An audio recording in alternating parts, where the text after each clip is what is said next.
Hi, class. First Peter is very encouraging to me, and it should be very encouraging to all of us because we all suffer in our lifetime at some point or another. And Peter says that it's by God's power that we are being guarded.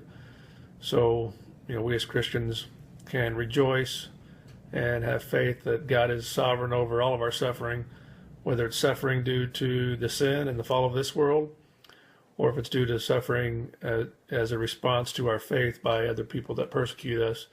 We can know that God is sovereign, He is in control, and that we can trust Him no matter what we're going through.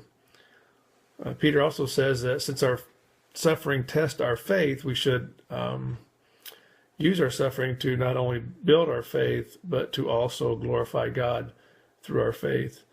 As many of you know, Jen and I are heading to the mission field, and it was just a little over 2 years ago that we went through candidate class and started raising our support and went part-time at work and moved out of our house and into our missions house and so forth. And one thing that we had to do before we could leave for the field is have a medical exam, a very thorough medical exam.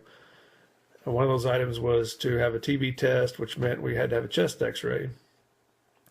So we went to the doctor, had a chest x-ray, and I went on to work. And shortly after that, Jan called me at the office, and she said, "You need to leave right away and get to this other place for an MRI and a CAT scan," because they said they found something on the x-ray.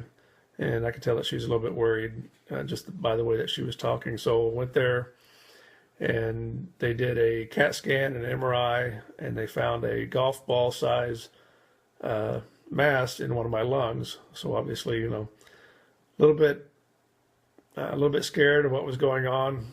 Not real sure. They, just by the MRI and the CAT scan, they couldn't tell exactly what it was. So they had to schedule a PET scan, and that would determine whether or not it was cancer. So that PET scan was scheduled for a week later. I showed up, and sitting in the doctor's office, they said, "Well, the PET scan machine is down, and we'd have to wait at least another week before they could perform the scan." So 2 weeks now have gone by. A lot of things go through your mind during that time, health and family and death and all different kinds of things. We was already headed to the mission field, and, you start asking yourself questions of God, what are you doing? I thought, we were supposed to go to the mission field and so on. So 2 weeks later, I go for the CAT scan, or the PET scan, and praise God, it did not turn out to be cancer. It was just some kind of a cyst in my lung, and it could have possibly been there since birth. We've had it checked out at least two or three times now since then, just going back and making sure it's not growing. But even all through that, I knew that God was in control, and Jan and I prayed that no matter what the outcome was, whether it was cancerous or not, that we wanted to use our lives for His glory.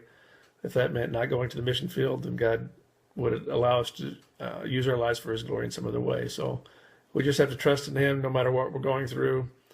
And, He is sovereign. His hand is protecting us. And no matter what comes in our life, we can glorify Him through it.